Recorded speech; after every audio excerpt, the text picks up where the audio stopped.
The Astavakra Samhita is an ancient Vedantic text. And the information in it was included, or a bunch of it was included in the Rig Veda. So you're talking 1500 BC is where the information that you get in the Astavakra Samhita originated from, probably earlier in the oral tradition.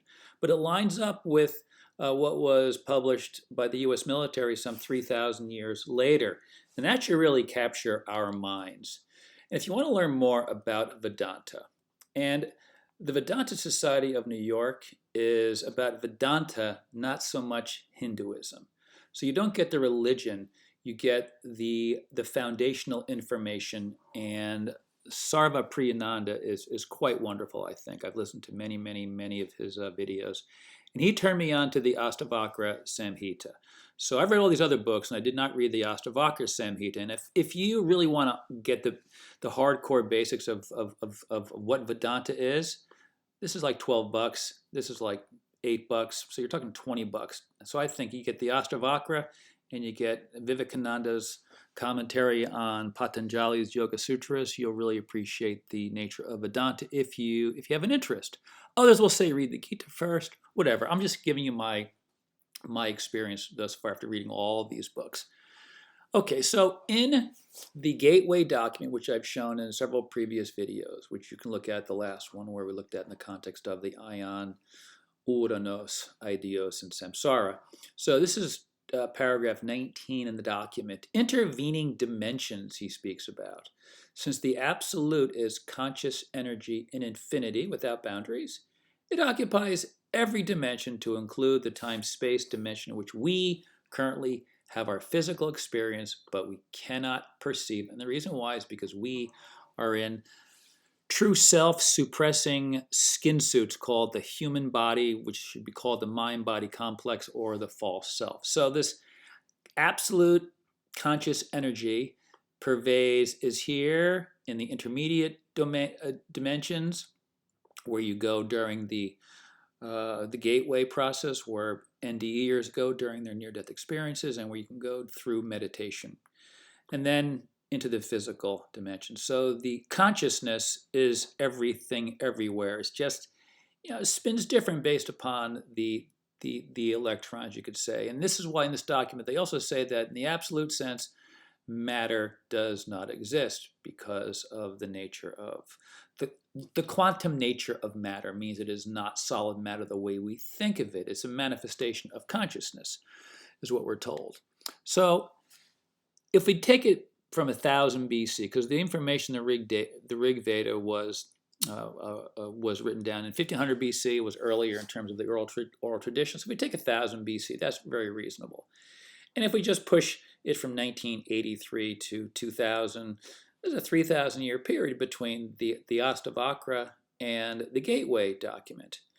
3,000 years now. So 3,000 years ago, what did the ancient Indians know? Well, it turns out that Erwin Schrödinger says that Atman equals Brahman, and Atman or Brahman extends throughout all dimensions, and we are referred to as Atman, the individuated expressions of Brahman.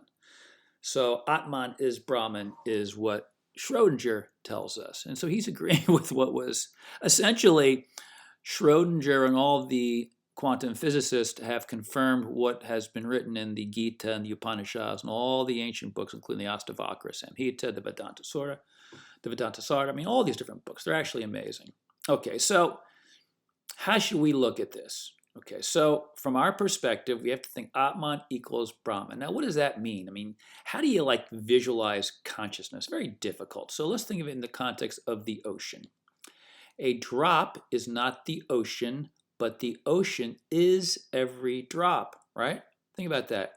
So if you get trillions of drops, it makes the ocean, right? So how should we look at this in terms of our true selves, Atman, being one with Brahman? How should we look at this? Here's the way to look at this. So this is a 190 IQ dude saying this, and because these quantum physicist guys, I mean, their IQs are estimated to be between 150 and 190. They're freaking geniuses. So here's a way we can appreciate it, since we're not geniuses. A drop, Atman, is not the ocean, Brahman, but the ocean that is Brahman is every drop, which is Atman. So all of us Atman make up Brahman. Billions, trillions, I don't know how it works, but that is the concept that Schrodinger accepted as reality based upon mathematics in the year, well, 1930 or whenever he figured his stuff out. So here's how we should look at this. So this is from an article written by an MD who studies near-death experiences. So the true self is Atman. Out of the false self, it's like, holy shit, how did I think I was that false self? Now this is when we can consider information from near-death experiences. This guy is really, really good. So before his near-death experience, he had no idea that he was in samsara. Now what does that mean?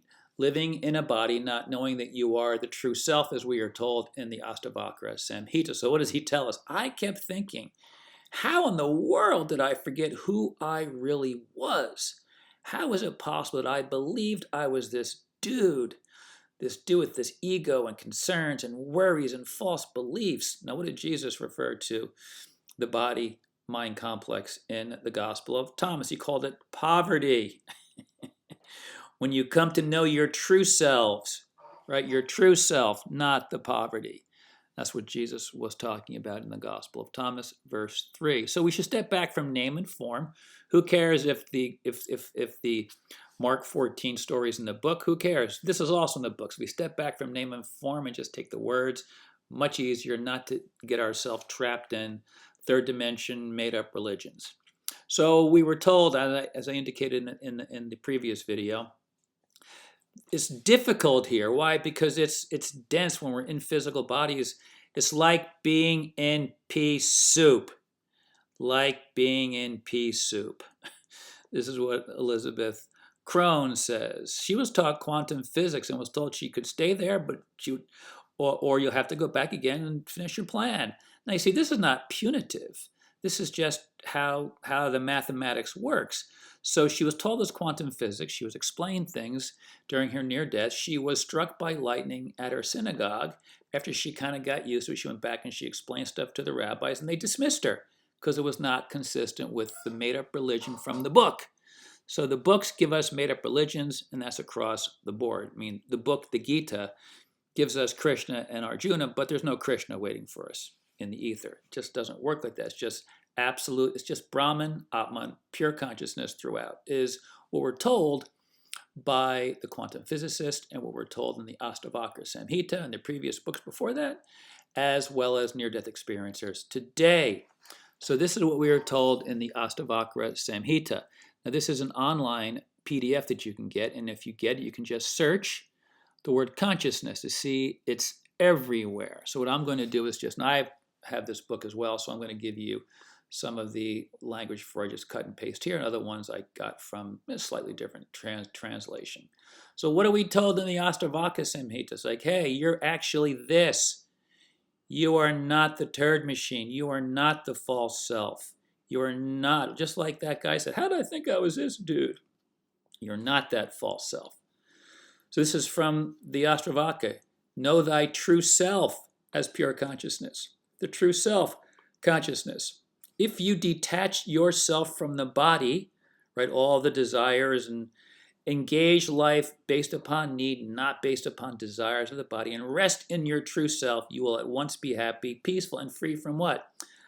Bondage in connection to the poverty, like we were told in the Gospel of Thomas. If you know your true self, you'll be free of the poverty. That's what it's saying right here, 2,000 or 1,000 years apart, because Jesus said, what, 30 AD allegedly, as the story goes, and the Astavakra, 1,000 BC or earlier.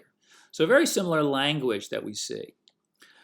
I've known for certain that the body and the universe are nothing, and that the Atman is pure consciousness alone. Look at this.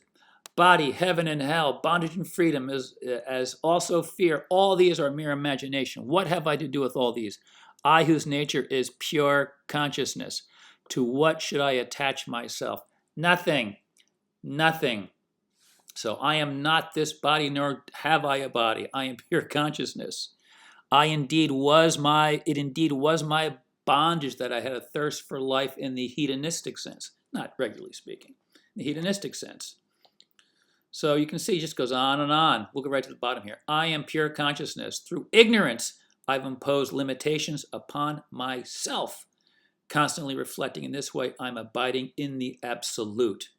Let's look up top here. I'm going to pull this up, go right to here. Here we go.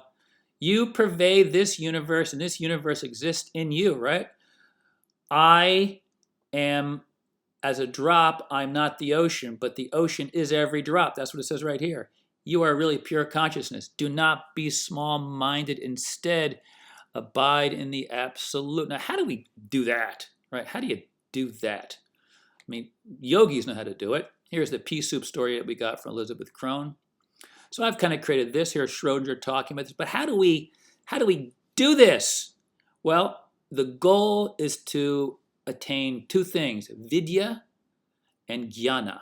Let me share, and if we get Vidya and Jnana, then this will make sense and we can experience ourselves as the absolute. So what does Vidya, what do they mean? Vidya is sensory material knowledge. I call it carbon-based knowledge. Jnana is supersensory knowledge, non-carbon-based knowledge, and that's language in the Upanishads. Now, Jivan Mukti and Jivan Mukta. Jivan Mukti refers to living in a physical body, knowing that you're the true self. And the word Jivan Mukta refers to an individual who has achieved that state. So, Vidya, factual knowledge. Jnana, profound intuitive experiential wisdom, direct realization of what? Yourself as the true self. So Jnana is the goal. So what I'd like you to do, if you've followed thus far, is go into Google now or whatever. Really, probably Google because you get the AI tool. So go into Google right now and type in imagine a scientific jnana yoga dojo. So I'll share all the information that I pulled when I did this. But this is, the search language that I used. And look what we're told. A scientific jnana yoga dojo is a hybrid facility, blending the traditional pursuit of self-knowledge, right, true self-knowledge, through contemplative practice with rigorous empirical methods of modern science, like quantum physics. This unique dojo focuses on the path of jnana, the yoga of knowledge, but reframes the ultimate reality as not a mystical entity, right, but as a quantum entanglement kind of scenario, but as the fundamental underlying nature of consciousness in the universe, which can be observed, measured, and understood through both introspection and scientific inquiry. So this is from the back of, remember the books I suggested that you get, Astavakra Samhita and Patanjali's Yoga Sutras. This is what it says on the back of Patanjali. Yoga is restraining the mind from taking various forms, like attaching ourselves to all the various things that cause us to believe that we are not the true self. So my suggestion would be to do a Google search for Imagine a Scientific Jnana Yoga Dojo and get yourself a copy of Patanjali's Yoga Sutras and the Astavakra Samhita. If you really want to be blown away by the mind of a guy who died in 1902, get this book. This book is unbelievable. This guy, Vivekananda, is a friggin' genius.